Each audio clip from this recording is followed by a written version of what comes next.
Jon, Go ahead. okay, so my name is Jon Egilsson, and I am the chairman and co-founder of Monerium. Monerium is offering e-money on blockchains, and I was introduced to Bitcoin in 2013, first time, and at the time I was newly elected to the supervisory board of the Central Bank of Iceland, and I was actually given the option of being reimbursed either equivalent to about $6 in the local currency or Bitcoin, and I said, Bitcoin what? And that's how it started. So I started to look at it, and I thought it was very interesting, and the technology that basically was behind it, and I saw immediately that this could be something, and it solved those double spending issues, and it was really fascinating. So that's how it started. What did you think it could be? Well, I mean, if you can have a token like Bitcoin and just send it directly between two individuals, peer-to-peer, I mean, that changes the whole game. So to me, that was fundamental. And being at the central bank at the time, where you're basically positioned as trying to influence society through banks, which act as intermediaries. But suddenly you take that away. Wow, that could change a lot. Okay, cool. Come back to a bit of that. Garrick. So my name is Garrick Hileman. I'm the head of research at blockchain.com, one of the world's oldest cryptocurrency companies, founded in 2011. We have the world's most popular wallet with 40 million wallets that have been created. We also have a very popular blockchain explorer. This, for people who are not familiar with it, is like a search engine, if you will, for the Bitcoin blockchain to look at different transactions. We recently launched a major cryptocurrency exchange called the Pit. I first learned about Bitcoin in 2011 and started looking at it and thinking about it during my PhD. What was it? I was studying currency black markets at the time. These are currencies that are illegal to use, and in 2011 Bitcoin was not illegal. A few countries later did introduce some rules and even outlawed Bitcoin in some jurisdictions. Bolivia, I believe, and maybe another South American country. Iceland famously regulated the use of Bitcoin around capital controls, if I'm not mistaken. I think I talked to Sven about this, and he was very specific. Bitcoin is not illegal, but you cannot use it to undermine the capital control regime in Iceland following the financial crisis. Exactly. So it was clear to me it was something different than what I was looking at during my PhD, and it just fascinated me. The technology was quite interesting, and meeting people like Jon early on in 2013 showed me that it was drawing a really powerful community, a very bright, energetic, talented group of people around it to build this new technology. It wasn't just a currency; it was something that could be significantly bigger than simply that.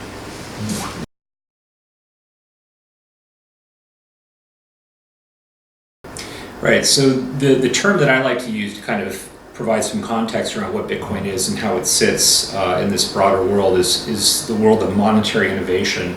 And that's not a term that actually in the academic literature you run across too often.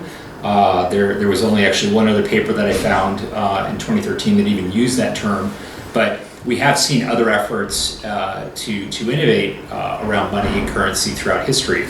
The first paper I worked on that was related to Bitcoin was on the subject of monetary innovation and alternative currencies, just doing a survey of the last 500 years of other types of currency instruments that have been introduced by everyone from like butchers and bakers and candlestick makers here in London to solve hundreds of years ago this problem that economists refer to as the big problem of small change, where there just wasn't enough small pennies, half pennies in circulation, so the market took it upon itself to actually create new currencies to address that issue. So we have seen examples throughout history of the market innovating around currency. Central banks certainly have innovated as well. And Bitcoin to me just represents a kind of, the latest innovation in this very long history of money innovation that we've seen. And money has, I guess, always been, I guess, the average Joe thinks of money as being quite maybe monolithic, but it's actually been quite plural, and there's been different kinds of currencies that we've had. And how do you think the financial crisis has opened up a space for crypto and e-money, or like, a Minsky moment where there's a collapse in confidence maybe? Yeah, I mean, I just want to, before we get on to that question, just add one other thing, because I think you made a good point, which is that even things like the US dollar or the British pound, they haven't been static throughout their, hundreds of years of history. They've evolved. They've been backed by various things in time, gold, silver, that backing has been removed. And so even something like the US dollar has changed, in its history. It hasn't just been the same US dollar through the decades. And so that's, I think, an important point to understand. Money is continuously evolving, and even though the names may be the same, the underlying mechanisms and how money works has changed consistently throughout history. But on the subject of e-money, I would defer to my friend here, because he's really the expert on this. Yeah, well, I think the financial crisis in 2008 changed a lot. I mean, Bitcoin was introduced in October 2008 as a way, shortly after the fall of Lehman, and so it was. So it's an alternative, and then you saw the trust in banks or financial institutions to diminish. And then people started thinking, okay, so how does it work really? So there was a really good and fertile environment to basically introduce something new, and people were willing to consider new alternatives. Then it's, Bitcoin is your specialty more than mine. So, but e-money is basically a term that is. In Europe, at least, you have to be an e-money issuer in order to use the term e-money, and it is really interesting because it is initially developed as a technological neutral platform. It's basically regulating e-money or digital form of cash. And for most of its time, it has been used for prepaid debit cards. But then you have a new technology like the blockchain technology, where you can basically transfer tokens between individuals. And then you have to understand, okay, so can this framework work for that? And the financial crisis, many realized how vulnerable societies are if banks fail. I'm from a country where the banking system collapsed, and that meant that the payment system that they had, it was on the verge of failing. And if you have the banks, okay, so they fail, they go bankrupt. But that is gonna affect the real economy as well, because if you're a baker and you want to pay salaries to your staff, you cannot do it if the payment system is not working. So people start to think, this system is really not very stable. So then people were more willing to think about other alternatives, and one of the ways which the financial crisis has changed is the way that central banks think about it. You even have, shortly after the financial crisis, you had some central banks considering using blockchain as an alternative payment system, just for to make it more sound. So, and then people also thought, okay, so what we saw during the financial crisis was that we had a lot of private money creation, and so you have central bank money, like bills and coins and so on, and that is different from private money. the people said, "Oh, really? So there's a difference between the two, and how is that? How does that work?" And people were starting, this is a subject that a lot of people are not interested in, talk about money, but really, how does it work? You have two types of issuers in a way, private banks and central banks, and then you have e-money, where you have basically, like we are doing at Monerium, we're basically issuing tokens that are fully backed by fiat currencies in a certain way. So then the question becomes, okay, so where does that money come from? And if this is going to pick up and be very popular, then that means that money is moving out of bank accounts into e-money issuers, and how are they going to safeguard these funds? And how is that going to affect then the central banks in trying to make sure that you have price stability and financial stability? Mm-hmm. So these are big questions. Yeah.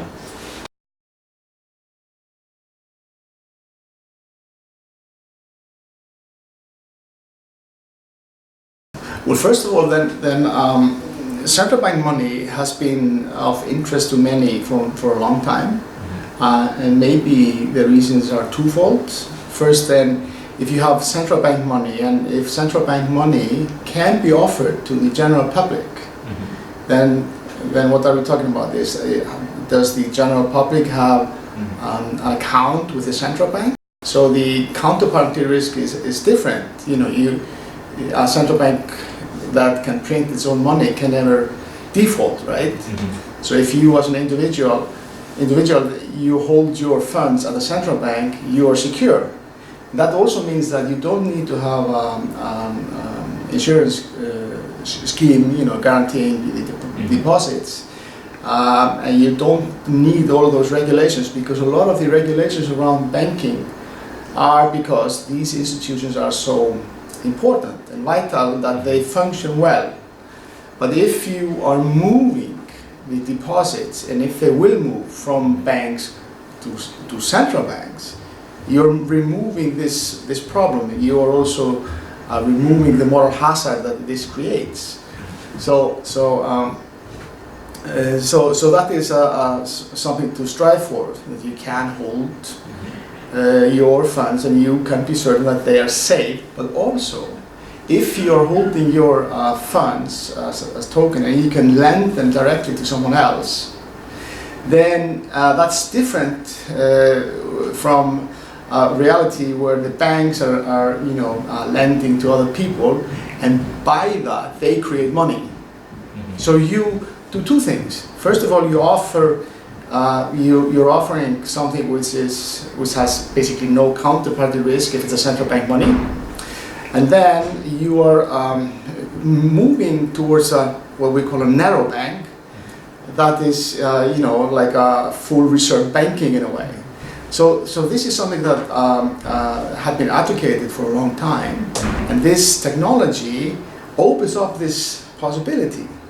But then the question comes, okay, so who is it really the role of a central bank to, let's say, think about what blockchain to use, and if you use this technology instead of this technology, then we open up the possibility of allowing basically payments and funds to be embedded in different applications. Is that the role of a central bank? No, I don't think that is the role, and I think that should not be the role of a central bank, and I think a lot of central bankers believe that is not the role of a central bankers to basically pioneer the innovation around this. So what has been suggested is that instead of the central bank being the direct issuer, then the central bank is an indirect issuer. So you basically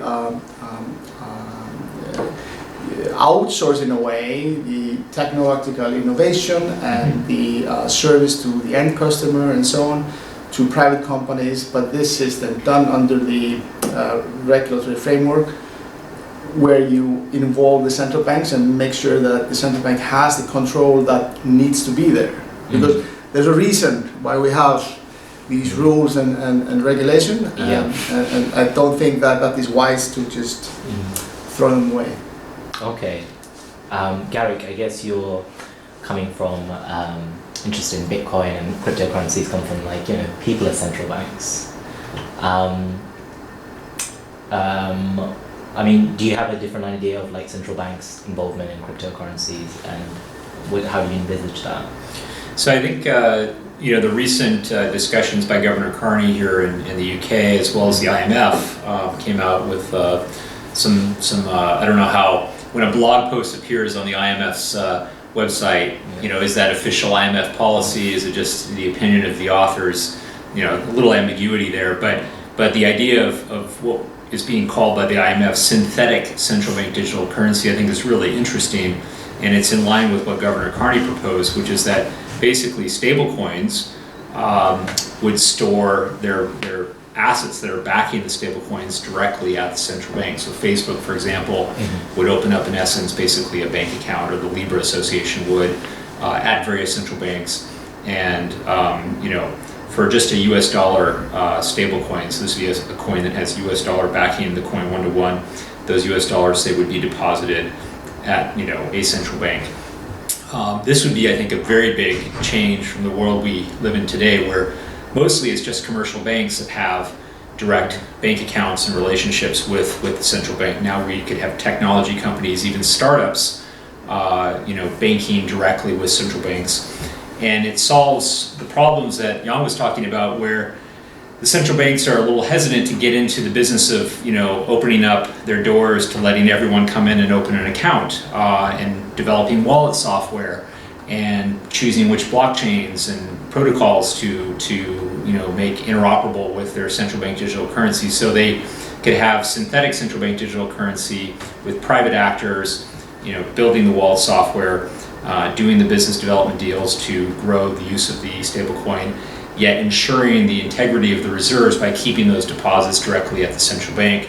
I think it's a really elegant and interesting solution that solves a lot of problems for central banks and also for stablecoin issuers today. And it's really exciting to me personally to see this idea being considered more openly by the IMF, by the Bank of England. So it's early days. We haven't seen a lot of institutions, of course, run out and say they want to do this, and you know, there could be some roadblocks to seeing this implemented, but I think it's a really nice compromise to you know, digitize money further, and keep central banks, you know, in some ways kind of protect them from going too far down the path of central bank digital currency, full-blown CBDC, if you will, which in many people's minds could lead to, you know, financial instability by causing, in a crisis, deposits to you know, run from the banks into the central bank. That can be very destabilizing and very risky, and I think central bankers are very cautious around that issue in particular. Yeah, absolutely. That is a huge issue.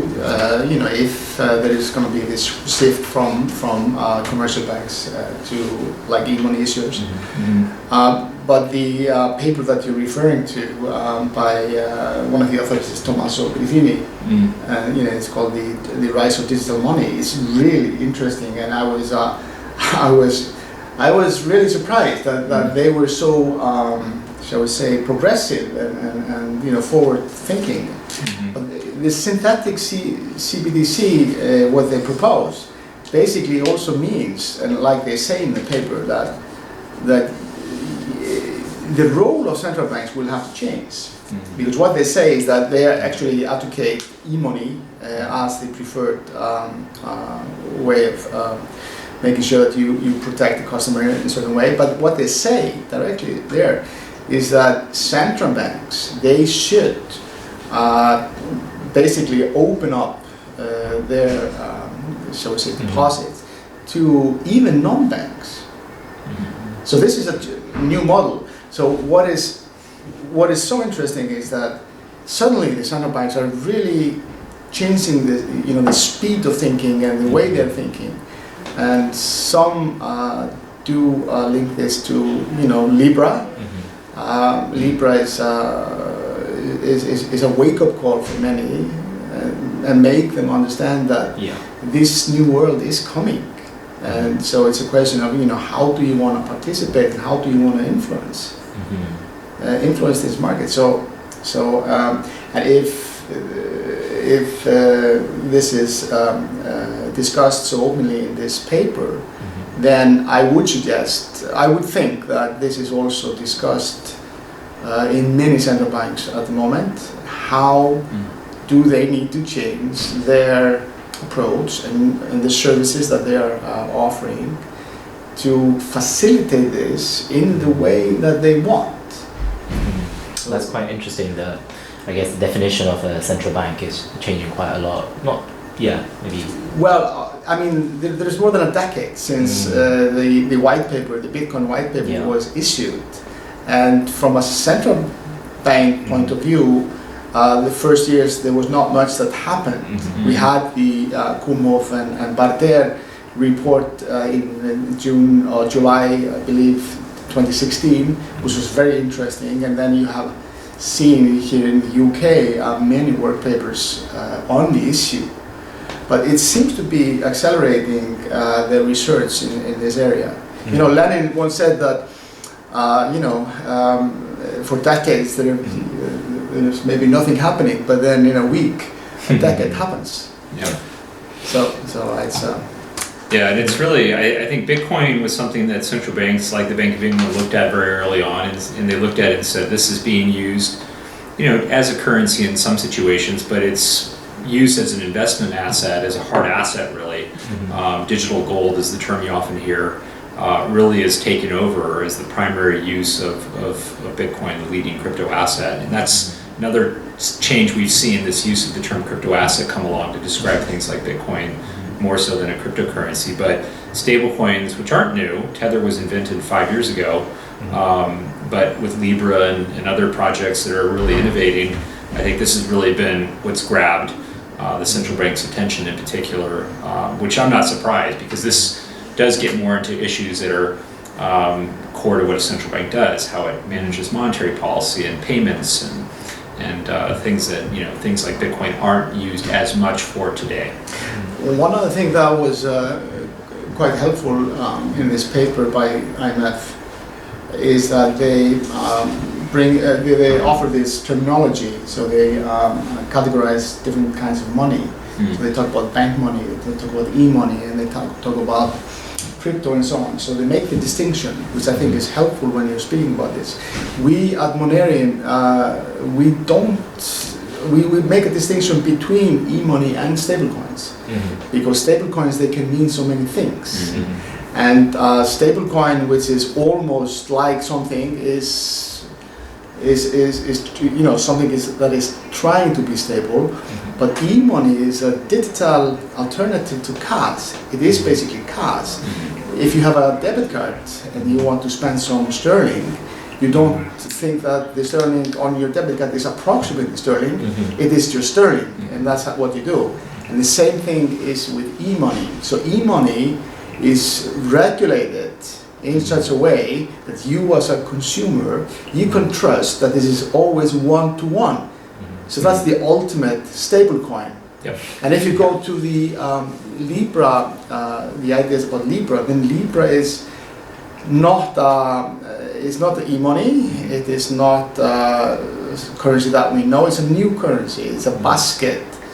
So that is also a different thing. I think this is a really important point. And as we start to get into, I think, thinking about how stable coins or currencies that are e-money or backed begin to be used more for payments, it's interesting to think about, the volatility of some of these stable coins, like Tether, like Libra, which are not going to be simply, one-to-one with sterling. This term one-to-one is being used often by by David Marcus and other people representing Libra, but Libra is not designed to be stable.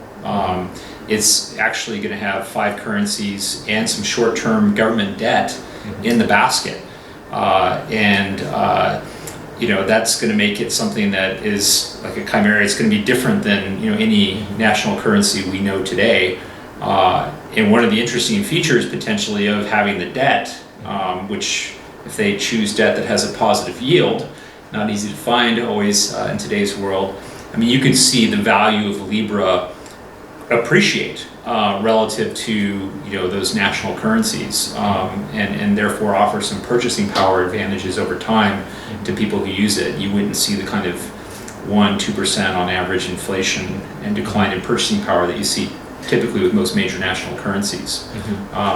But stable coins like Tether, for example, or others, Paxos, which we support in our blockchain wallet, these have exchange rates that fluctuate on the secondary market.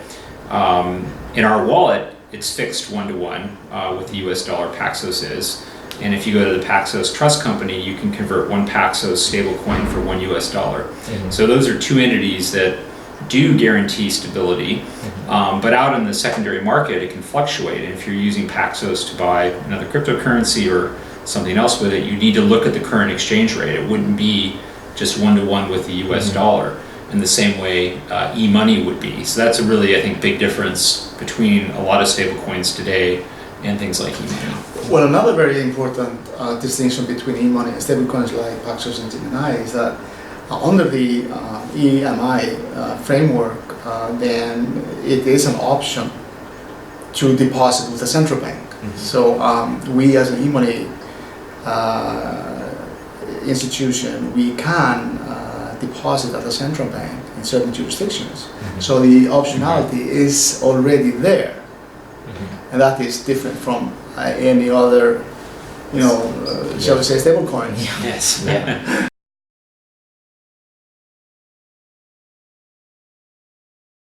Well, so we only have about 10 years, maybe not even, of price history for Bitcoin, but we've seen in that time these incredible peaks and troughs where the prices skyrocketed and then crashed. 2018, Bitcoin's price declined, I think, over 80%. That didn't even make the top, I think, 3 or 4 price crashes in Bitcoin's history. There were 2 other incidents where I think the price went down over 90%. And so there's been this incredible volatility, which I've argued in the past is actually one of the features. It's not a bug, it's actually a feature, killer app, if you will, of Bitcoin, because it's attracted, of course, traders who have brought liquidity and speculators to the market and brought new users. But the lesson from the last 10 years is, boy, if you sell your Bitcoin, if you don't hodl, you often pay the price. It's continuously bounced back and risen up to higher and higher highs. And I think this kind of term and kind of this notion of you just got to hang on through this volatility has been very powerful and helpful for kind of continuing to grow the community and to help people manage their way through these incredible swings in price. I mean, last week, I think it was, or 2 weeks ago, we saw another 10 or 15% correction. That's just not that uncommon. Still, as big as Bitcoin's gotten, is growing to tens of millions of users, we think. It's still, we can see double-digit price declines in a single day. Gold, a few years ago, rose up in value significantly following the 2008 financial crisis, but it also dropped 45% from the high after the crisis. So other things also see significant declines, other things that are considered stores of value, safe haven assets. I think that's important to kind of remember that as we talk about Bitcoin's price volatility. It's not, as foreign, it's pretty dramatic, more dramatic than anything I think else out there really, but it's not something that is unprecedented in history. What is unprecedented is that it keeps coming back. Tulips went up, value plummeted and didn't really ever come back. Bitcoin seems to keep coming back. Yeah, that's interesting. And do you think going forward, I guess volatility has played an important part in attracting people to Bitcoin and cryptocurrencies, and do you think that the volatility will continue to play an important part going forward, or would we need to stabilize it? And the second part of that question is, do you see maybe like e-money and cryptocurrencies in like a pluralistic monetary society in the future, where there's loads of different coins for loads of different cyber local communities maybe, and them interacting with one another? or like, do you see e-money as interacting with crypto? And yeah, I guess that makes sense. Yeah, I don't think Bitcoin's volatility is going away anytime soon, and I do think that's a positive thing on the whole. It does limit its use for many things, though. Let's be clear. There's trade-offs with volatility. One is, it hasn't seen a lot of adoption around payments. It's not something you would usually pay your rent in if your price declines 15% like it did last month. How are you going to make that rental payment? So you do see the need for things like stablecoins, which are trying to address that gap. Maybe over time it becomes less volatile as it grows bigger and develops more kind of natural use cases and use, and you start to see some kind of equilibrium emerge. But again, I mean, to look at like gold, I think it's a little dangerous on the one hand to say, oh, it's going to maybe behave like gold and we could still see these big price drops. Certainly could, but Bitcoin is not just digital gold, it's also starting to be used for other things besides money. It's a database, that can be used for things like digital identity. Microsoft announced something they're working on with Bitcoin for digital identity. That has nothing to do really with money. And so, it's a little dangerous, I think, to try to just say, oh, it's going to do what gold does and has done historically. Maybe it does something different. But I don't know that it's ever going to, the problem with a finite supply, which Bitcoin has, is that there's it creates an incentive to want to store, save it, and not spend it. And that can, I think, cause more volatility, even 10, 20 years down the road when, say, this gets much bigger. So some people think it's going to become more stable. I'm not so sure, personally. I think, there are other types of currency systems that might be able to offer more stability in the long run than something like Bitcoin. But I'd love to hear your view on this. I really don't have a strong view on this. This is not my specialty, so I'm rather neutral on this. But obviously, I think e-money, if you define it as regular fiat money on blockchains, of course that will, hopefully it will, interact. But Bitcoin is a special. Interact with cryptocurrencies. Yeah, of course. I think that's just a natural way. But Bitcoin is a unique thing, and it's, in my view, it's impossible to project, what is going to happen. There are a lot of possibilities, and definitely it's really valuable. How valuable, I really don't know. I'm not going to speculate.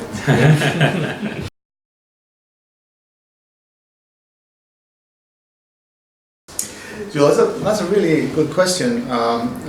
It's that is gonna we're gonna let the market decide. So it depends. Monerium is issuing e-money on blockchains, and we are blockchain agnostic. At the moment, we issue regular money onto the Ethereum mainnet.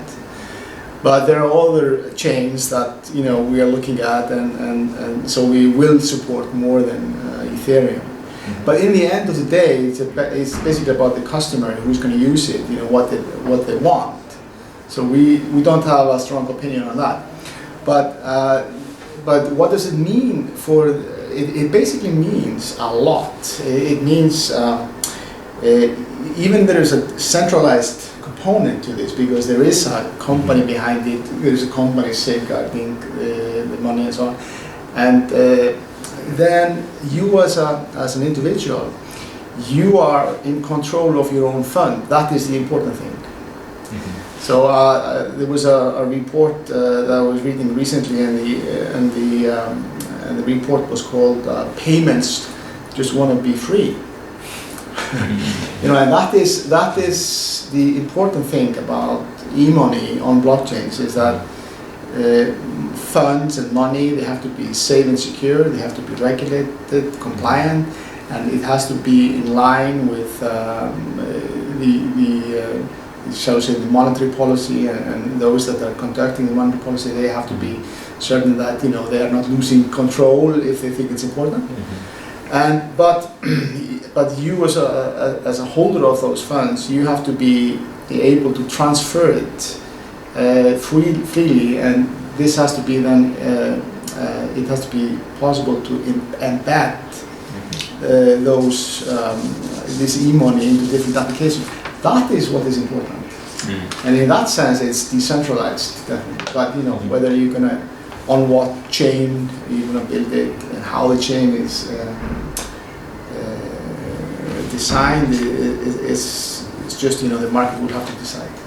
Yeah, on this question of decentralization, when we published the State of Stablecoins report, we went ahead and kind of graded or rated different stablecoins across a number of criteria.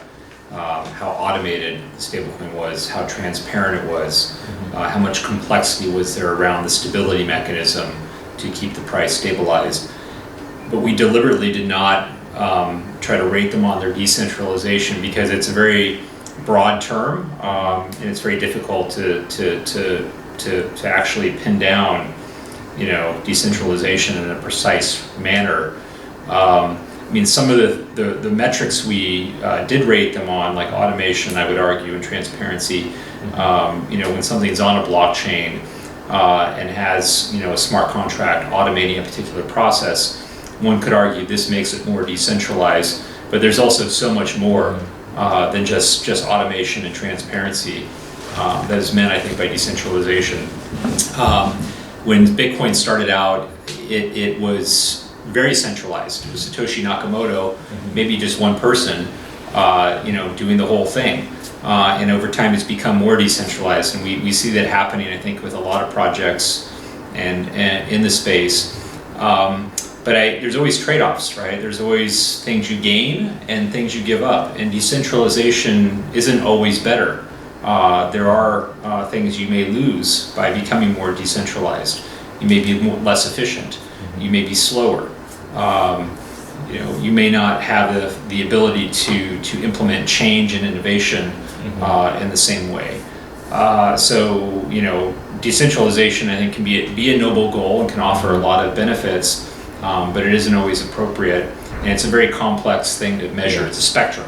Yeah. It's not a binary. You're decentralized or not. Yeah.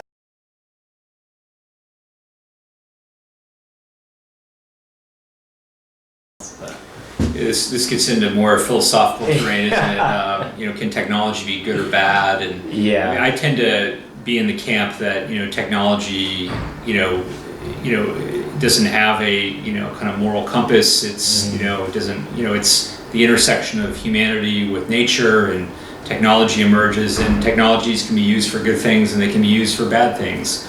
And so in that sense, I think they are neutral, and it's really about how they're put to use. I think regulation is an important part of our world, and there's great examples in the cryptocurrency space, Facebook, of why regulators need to be engaged with this sector. Today it does not appear, based on the data we have, that cryptocurrency is dominated by bad actors. In fact, over time, it appears that we've seen, like with the internet, more legitimate use cases coming into existence, and the share of bad activity, if you will, actually shrinking relative to the share of activity for, say, investment purposes, trying to save. That's something that I think many societies are trying to promote, and crypto assets and their growth have been a part of, I think, encouraging saving, the hodling phenomenon that we see, which is, I think, an actual positive. So, but that can change over time, and certainly still today we do see examples of ransomware and sanctioned nations considering the use of cryptocurrency and blockchain technology. These are all things that obviously raise concerns and are something regulators are going to continue to have to monitor and think about. Yeah, but I think the technology in itself, it lowers barriers. It can make the service less expensive, so it's easier for people to use it in a way. But if you can offer that at the same time as you adhere to different rules and regulation, I think it could be a very positive force, and to allow. to have a bank account is really important for people, and it's a premise for development. So to tackle the problem of unbanked population is a novel thing, and I think it's a good thing, and I think the technology can help, but the technology is not in itself the only thing that you need more. But I think it's a helpful force.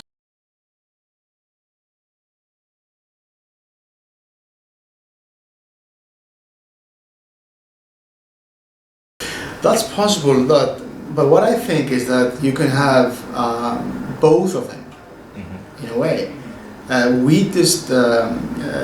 The reason why we initially looked at regulation was that we were thinking about, okay, so if you are the average Joe, you are earning your salaries in fiat currencies and regular money, and you have your expenses and so on, and to introduce something new is tricky, and in the end of the day that will need to be regulated in some way. We don't know, but what we saw there was that there was definitely, if this new world of blockchain enabled solutions was gonna exist, then you would need to bring regular money on blockchain, on chain, to facilitate that. And that's why we said, okay, so regular money, for better or for worse, is going to be regulated.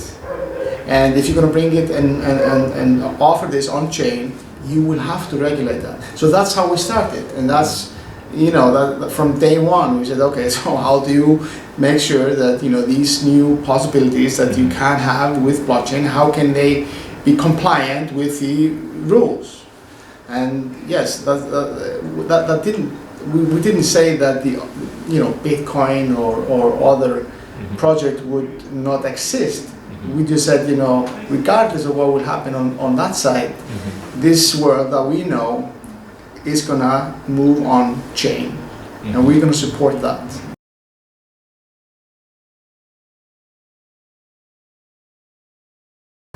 Well, just what Garrick was saying, to regulate and to govern something which is novel is tricky.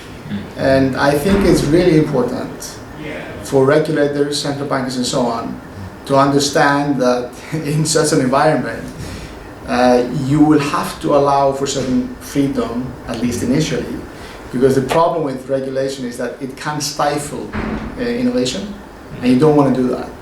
So, and I think we have there's a balance, and I think in most cases we have had this balance. But it's not over. We are still developing this new technology. So, and regulators, they have to understand that there are a lot of issues that can improve, and you have to allow for certain, shall we say, sandbox to happen, to try and test new technology. What we have today is not the end of it. Technology will continue to evolve. At least I hope so. And you don't want regulators to stop that. I think. Do you think there has to be evolving in not just the technology, Bitcoin technology, but also regulation? Regulation definitely has to evolve with this. That's for sure. Yes.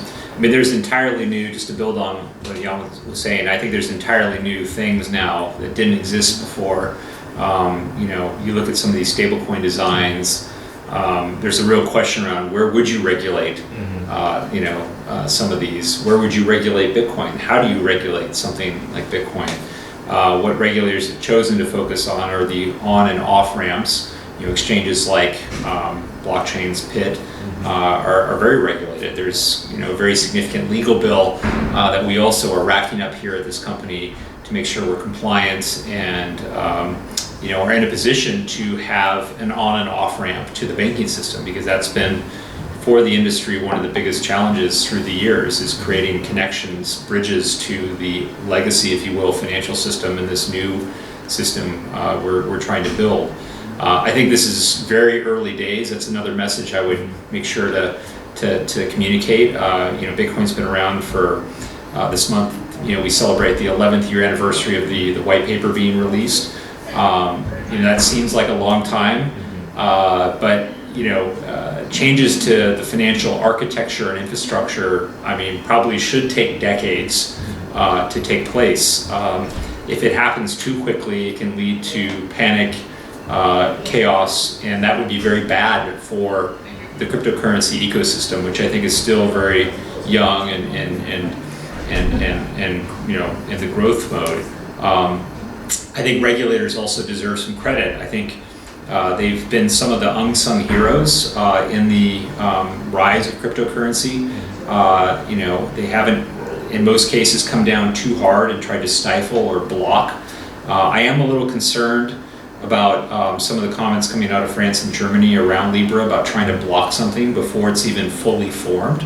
I think that's maybe going too far because there's huge problems still today in our financial system with how slow it is to send money across borders, how costly it is, the fact that it takes a week for funds to arrive from China here to the UK, is absurd with how advanced those two countries are, and the costs associated with that.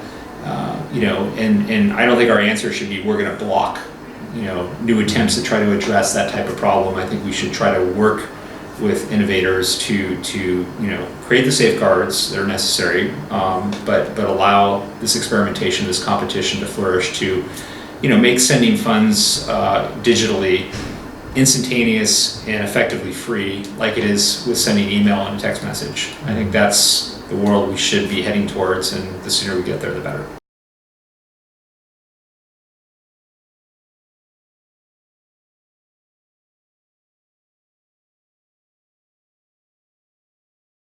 I could add that, I got the first 6 Bitcoins in 2013 and I sold in 20 years, so I'm not a good investor, so don't ask me.